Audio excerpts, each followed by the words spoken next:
പശ്ചിമേഷ്യയിലെ സംഘർഷഭരിതമായ അന്തരീക്ഷം ലോകത്തെ ഒരു മൂന്നാം ലോക മഹായുദ്ധത്തിന്റെ ഭീതിയിലേക്ക് തള്ളിവിട്ടിരിക്കുകയാണ്. ഇറാന്റെ സാമ്പത്തിക നട്ടെല്ലും ലോകത്തിലെ ഏറ്റവും വലിയ എണ്ണ കയറ്റുമതി കേന്ദ്രങ്ങളിലൊന്നായ ഖാർ ദ്വീപിന് നേരെ അമേരിക്കൻ വ്യോമസേന നടത്തിയ അതിശക്തമായ ബോംബാക്രമണം ഈ സംഘർഷത്തെ പുതിയൊരു തലത്തിലെത്തിച്ചു. ഇറാന്റെ എണ്ണ വരുമാനത്തിന്റെ 90% നിയന്ത്രിക്കുന്ന തന്ത്രപ്രധാനമായ ഈ ദ്വീപിലെ സൈനിക കേന്ദ്രങ്ങൾ തകർത്തതായി അമേരിക്കൻ പ്രസിഡന്റ് ഡൊണാൾഡ് ട്രംപ് ഔദ്യോഗികമായി സ്ഥിരീകരിച്ചു. മിഡിൽ ഈസ്റ്റിന്റെ ചരിത്രത്തിലെ ഏറ്റവും ശക്തമായ ബോംബാക്രമണം എന്നാണ് ട്രംപ് ഇതിനെ വിശേഷിപ്പിച്ചത്. ഇറാൻ തീരത്ത് നിന്നും ഏകദേശം 25 കിലോമീറ്റർ അകലെ പേർഷ്യൻ ഗൾഫിന്റെ വടക്കുകിഴക്കൻ ഭാഗത്താണ് ഖാർ ദ്വീപ് സ്ഥിതി ചെയ്യുന്നത്. കേവലം 8 കിലോമീറ്റർ നീളവും 5 കിലോമീറ്റർ വീതിയുമുള്ള ഈ ചെറിയ പവിഴപ്പുറ്റ് ദ്വീപ് ഇറാന്റെ സാമ്പത്തിക മാപ്പിലെ ഏറ്റവും വലിയ ശക്തി കേന്ദ്രമാണ്. ഇറാന്റെ ക്രൂഡ് ഓയിൽ കയറ്റുമതിയുടെ ഭൂരിഭാഗവും ഈ ദ്വീപ് വഴിയാണ് ലോക വിപണിയിലേക്ക് എത്തുന്നത്. പ്രതിദിനം 70 ലക്ഷം ബാരൽ എണ്ണ ലോഡ് ചെയ്യാൻ ശേഷിയുള്ള ഭീമൻ ടെർമിനലുകൾ ഇവിടെയുണ്ട്. ലോകത്തിലെ തന്നെ ഏറ്റവും വലിയ ഓഫ് ഷോർ ക്രൂഡ് ഓയിൽ ടെർമിനലുകളിൽ ഒന്നാണിത്. ദ്വീപിന് ചുറ്റുമുള്ള കടലിന് വലിയ ആഴമുള്ളതിനാൽ ലോകത്തിലെ ഏറ്റവും വലിയ എണ്ണക്കപ്പലുകൾക്ക് യാതൊരു തടസ്സവുമില്ലാതെ ഇവിടെ അടുക്കാൻ സാധിക്കുന്നു. പ്രകൃതിദത്തമായ ഈ ആഴക്കടൽ സൗകര്യമാണ് ഖാർ ദ്വീപിനെ ഇറാന്റെ ജീവനാഡിയാക്കി മാറ്റുന്നത്. ഖാർ ദ്വീപിലെ എണ്ണ ഉൽപാദന കേന്ദ്രങ്ങളെ നിലവിൽ ബാധിച്ചിട്ടില്ലെന്ന് അമേരിക്ക അവകാശപ്പെടുന്നുണ്ടെങ്കിലും അവിടുത്തെ പ്രധാനപ്പെട്ട സൈനിക പ്രതിരോധ കേന്ദ്രങ്ങൾ അമേരിക്കൻ ബോംബിംഗിൽ തകർന്നു. ദ്വീപിന്റെ സുരക്ഷ ഉറപ്പാക്കുന്ന റഡാർ സംവിധാനങ്ങൾ, മിസൈൽ പ്രതിരോധ യൂണിറ്റുകൾ എന്നിവ ലക്ഷ്യം വെച്ചായിരുന്നു ആക്രമണം.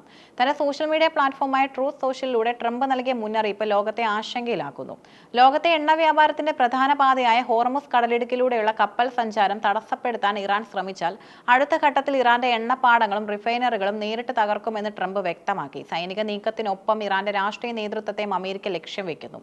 ഇറാന്റെ പുതിയ പരമോന്നത നേതാവ് മുസ്തഫ ഖമേനിയെക്കുറിച്ച് വിവരങ്ങൾ നൽകുന്നവർക്ക് $10 മില്യൺ പാരിതോഷികമായി പ്രഖ്യാപിച്ചു. അമേരിക്കൻ ആക്രമണത്തിന് പിന്നാലെ ഇറാൻ കടുത്ത ഭാഷയിൽ പ്രതികരിച്ചു. തങ്ങളുടെ എണ്ണ നിലയങ്ങളെ തൊട്ടാൽ പശ്ചിമേഷ്യയിലെ അമേരിക്കൻ താൽപര്യമുള്ള എല്ലാ എണ്ണ കമ്പനികളെയും എണ്ണപ്പാടങ്ങളെയും ചാരമാക്കുമെന്ന് ഇറാൻ സൈനിക വക്താവ് മുന്നറിയിപ്പ് നൽകി. ഇത് കേവലം വാക്കുകളിൽ ഒതുങ്ങുന്നില്ലെന്ന് ഉറപ്പാണ്. മേഖലയിലെ സൗദി അറേബ്യ, UAE തുടങ്ങിയ രാജ്യങ്ങളിലെ എണ്ണ കമ്പനികളെയും അമേരിക്കൻ സൈനിക താവളങ്ങളെയും ലക്ഷ്യം വെക്കാൻ ഇറാന്റെ പക്കൽ അത്യാധുനിക മിസൈലുകളും ഡ്രോണുകളുമുണ്ട്. ലോകരാജ്യങ്ങൾ ഭീതിയോടെ മാറി നിൽക്കുമ്പോൾ യുദ്ധഭൂമിയുടെ സാഹസികമായൊരു നീക്കമാണ് ഇന്ത്യ നടത്തിയത്. 40,000 മെട്രിക് ടൺ LPGയുമായി ഇന്ത്യൻ കപ്പൽ ശിവാലിക് ഹോർമുസ് കടലിടുക്ക് വിജയകരമായി കടന്നു. ഇന്ത്യൻ നാവികസേനയുടെ യുദ്ധക്കപ്പലുകളുടെ ശക്തമായ അകമ്പടിയോടെയായിരുന്നു ശിവാലിക്കിന്റെ യാത്ര.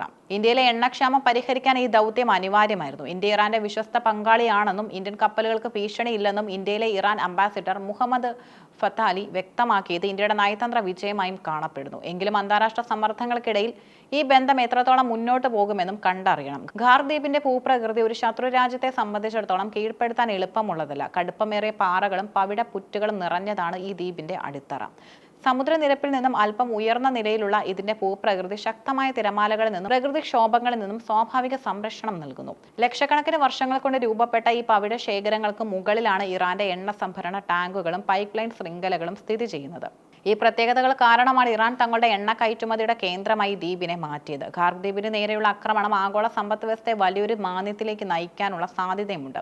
ഇറാന്റെ എണ്ണ വിപണിയിൽ നിന്നും പുറത്തായാൽ അന്താരാഷ്ട്ര വിപണിയിൽ ബാരലിന് $100 മുകളിൽ വില കുതിച്ചുയരാൻ സാധ്യതയുണ്ട്. ഹോർമുസ് കടലിടുക്ക് അടയ്ക്കപ്പെട്ട ലോകത്തെ മൊത്തം എണ്ണ വിതരണത്തിന്റെ 1/5 തടസ്സപ്പെടും. ഇത് യൂറോപ്പ്, ഏഷ്യൻ രാജ്യങ്ങളെ കടുത്ത ഇന്ധനക്ഷാമത്തിലേക്ക് തള്ളിവിടും. ഇന്ത്യയുടെ ക്രൂഡ് ഓയിൽ ഇറക്കുമതിയുടെ വലിയൊരു ഭാഗം പശ്ചിമേഷ്യയെ ആശ്രയിച്ചതിനാൽ പെട്രോൾ, ഡീസൽ വില വർധനവ് ഇന്ത്യയിലെ പണപ്പെരുപ്പത്തിനും കാരണമാകും. പശ്ചിമേഷ്യയിലെ സംഘർഷം കേവലം 2 രാജ്യങ്ങൾ തമ്മിലുള്ള പോരാട്ടമല്ല, മറിച്ച് ലോകത്തിന്റെ ഊർജ്ജ സുരക്ഷയെ ബാധിക്കുന്ന വലിയൊരു വിപത്താണ്. ഖാർ ദ്വീപിന് നേരെയുള്ള അമേരിക്കൻ ആക്രമണം ഇറാന്റെ പ്രതിരോധത്തെ തളർത്താൻ ലക്ഷ്യമിട്ടുള്ളതാണെങ്കിലും അത് ആഗോള തലത്തിൽ വലിയൊരു സാമ്പത്തിക പ്രകമ്പനത്തിന് കാരണമാകും. ട്രംപിന്റെ സൈനിക നീക്കങ്ങളും ഇറാന്റെ തിരിച്ചടി ഭീഷണികളും പശ്ചിമേഷ്യ ഒരു അഗ്നിപർവ്വതത്തിന് മുകളിലാക്കിയിരിക്കുകയാണ്. വരും ദിവസങ്ങളിൽ നയതന്ത്രപരമായ ഇടപെടലുകൾ ഉണ്ടായില്ലെങ്കിൽ ലോകം മറ്റൊരു വൻ യുദ്ധത്തിന്റെ കെടുതികൾ അനുഭവിക്കേണ്ടി വരും. ഇന്ത്യയെ പോലുള്ള വികസിത രാജ്യങ്ങളെ സംബന്ധിച്ചിടത്തോളം ഈ സംഘർഷം പരിഹരിക്കപ്പെടേണ്ടത് അവരുടെ സാമ്പത്തിക വളർച്ചയ്ക്കും അത്യന്താപേക്ഷിതമാണ്.